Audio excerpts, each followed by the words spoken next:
ఓం శాంతి. వేదికను అలంకరించినటువంటి పెద్దలందరికీ నా యొక్క నమస్కారం. వేదిక మీద ఉన్నటువంటి వారందరికీ ఆ శివ పరమాత్మని యొక్క ఆశీర్వాదాలు లభించాలని మనస్ఫూర్తిగా కోరుకుంటూ ఉన్నాను. నేను ప్రజాపిత బ్రహ్మకుమారి ఈశ్వర్య విశ్వవిద్యాలయం రిప్రజెంటేటివ్గా రావడం జరిగింది. ఈ శరీరం పేరు రాము. గత 45 సంవత్సరాల నుంచి రాజయోగ సాధన చేస్తూ ఉన్నాను. ఈ బ్రహ్మకుమారి ఈశ్వర్య విశ్వవిద్యాలయం గురించి చాలామందికే తెలిసి ఉండవచ్చు. దీని యొక్క ముఖ్య కేంద్రం అనేది మౌంట్ ఆబూ, రాజస్థాన్లో ఉంది. 141 దేశాలలో 10,500 శాఖలకి పైగా సుమారుగా 12 లక్షల మంది ఈ రాజయోగ సాధనను చేస్తూ ఉన్నారు. మెడిటేషన్ అనేది ముఖ్యమైనటువంటి నేర్పించేటటువంటి విద్య. ఇక్కడ ముఖ్యంగా 4 సబ్జెక్టులు ఉంటాయి. ఒకటి, ఈశ్వరుడి చేత ప్రబోధించబడినటువంటి సత్యగీతా జ్ఞానము, సహజ రాజయోగము, దివ్యగుణ ధారణ, ఈశ్వరీయ సేవ, మరియు stress management, mind management, time management, sleep management అనేటటువంటి మేనేజ్మెంట్ కోర్సులను గురించి కూడా అందరికీ కూడా తెలియచేస్తూ ఉన్నాము. అందరి జీవితాలలో సుఖశాంతి సంతోషాలతో సంపన్నమైనటువంటి జీవితాన్ని కొనసాగించాలనేది ప్రధానమైనటువంటి ఉద్దేశ్యం.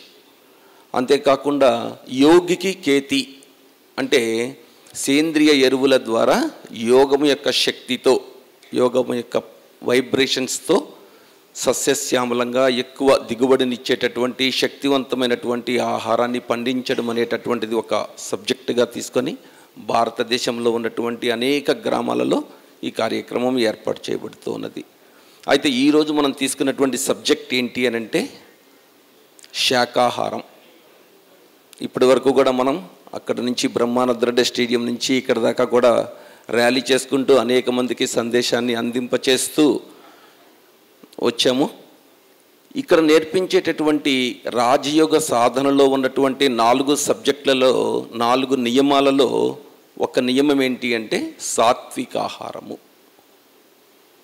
రజో ప్రధానమైనటువంటి ఉల్లి వెల్లుల్లి కూడా తీసుకోకుండా ఉండేటటువంటి శుద్ధ శాకాహారాన్ని గురించి ఈ సంస్థలో ముఖ్యమైనటువంటి ఆచరణగా చెప్పుకుంటూ ఉంటాము.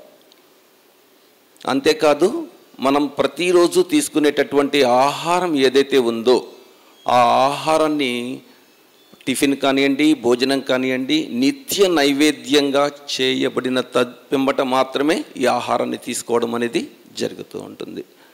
ఆ పరమాత్మనికి నైవేద్యంగా ఎప్పుడైతే సమర్పిస్తామో అప్పుడు ఆ పరమాత్మ యొక్క వైబ్రేషన్స్ ఆ ఆహారం మీద పడి చాలా శక్తివంతంగా అవుతుంది. తద్వారా చాలా ఆరోగ్యకరంగా జీవించగలుగుతాము. మరి ఈ రోజుల్లో వర్తమాన సమయంలో చూసినట్లయితే మానవ జీవన నిర్మాణం అనేటటువంటిది శాకాహారి, శుద్ధ శాకాహారిగానే ఉన్నారు. ఎందుకంటే కొన్ని శాకాహార జీవులు ఉన్నాయి, మరియు మాంసాహార జీవులు కూడా ఉన్నాయి. శాకాహారంలో ముఖ్యంగా చెప్పుకోవాలి అంటే ఆవులు కానివ్వండి, మరి గేదెలు కానివ్వండి, ఇంకా కొన్ని పక్షులు ఉన్నాయి. అవన్నీ కూడా శాకాహారానికి వస్తూ ఉంటాయి. శాకాహారానికి సంబంధించినటువంటి జీవులన్నీ కూడా నీటిని తాగుతాయి. మాంసాహారానికి సంబంధించినటువంటి జీవులు గతుకుతాయి. మాంసాహారానికి చెందినటువంటి జీవులకి కూరలు ఉంటాయి. మరి శాకాహారానికి సంబంధించినటువంటి వారికి పలువరసంతా కూడా నునుపుగా ఉంటాయన్నమాట. మరి అంతేకాదు, మాంసాహారం స్వీకరించేటటువంటి వాళ్ళ యొక్క లోపల ఉండేటటువంటి పెద్ద ప్రేగులు చాలా తక్కువగా ఉంటాయి, త్వరగా అరిగించుకోగలుగుతుంది. శాకాహార జీవులు ముఖ్యంగా మానవులలో సుమారుగా ప్రేగులు 30 అడుగుల వరకు ఉంటాయి. తీసుకున్నటువంటి మాంసాహారం ఎక్కువ సమయం లోపల ఉండేసరికల్లా అనేక రకాలైనటువంటి వ్యాధులు వస్తూ ఉన్నాయి. ఎవరైనా కానీ చనిపోయినప్పుడు తీసుకువెళ్ళి ఏం చేస్తారు అని అంటే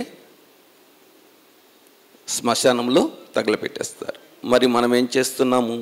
చాలామంది ఏం చేస్తూ ఉన్నారు అని అంటే మరి జంతువులను చంపి, అసలు వాస్తవానికి ఒక పొట్టేలే ఉందనుకోండి, దాన్ని చంపేటప్పుడు ఏమవుతుంది అని అంటే అది శతవిధాలా ప్రయత్నిస్తుంది తప్పించుకోవడం కోసం.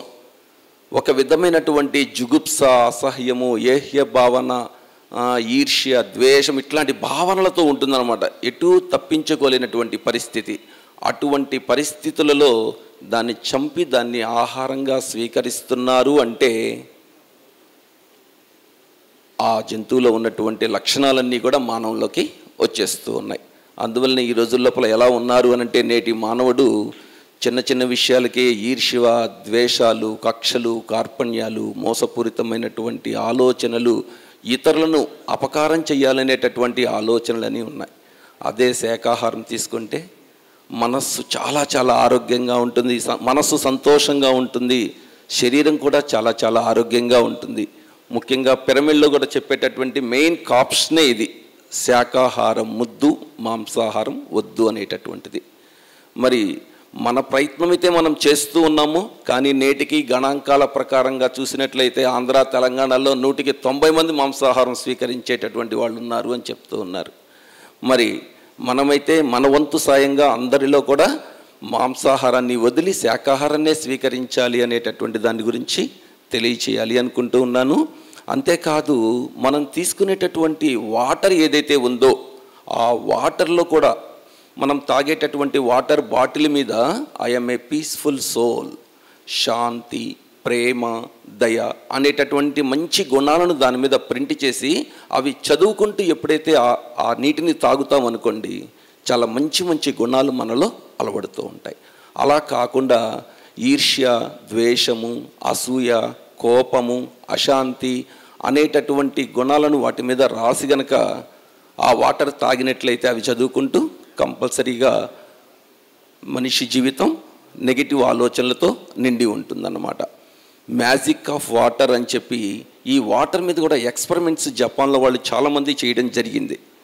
మరి ఎప్పుడైతే మనం మంచి మంచి గుణాలతో, మంచి మంచి ఆలోచనలతో ఆ వాటర్ని తీసుకుంటూ ఉంటామో, ఆ వాటర్ ద్వారా మన మనస్సు లోపల, మన లోపల ఉన్నటువంటి నీటి యొక్క స్థితి ఎలా ఉంటుంది, క్రిస్టల్స్ అనేటటువంటిది ఒక సిస్టమేటిక్గా చాలా చక్కని క్రమంలో ఉంటుందని చెప్పి పరిశోధన లోపల కూడా తెలియజేశారు. ఎందుకంటే ఈ బాడీలో ఉండేటటువంటిది 70% వాటర్ ఉంది. కాబట్టి మంచి ఆలోచనలతో ఈ వాటర్ని తీసుకున్నా, ఆహారాన్ని తీసుకున్నా కానీ ఆటోమేటిక్గా మనం చాలా చాలా మనస్సు సంతోషంగా ఉంటుంది, శరీరం ఆరోగ్యంగా ఉంటుంది. ఈ అవకాశం ఇచ్చినటువంటి మా లక్ష్మణరావు గారికి మరియు పెద్దలందరికీ కూడా ధన్యవాదాలను తెలియపరుచుకుంటూ సెలవు తీసుకుంటున్నాను. ఓం శాంతి.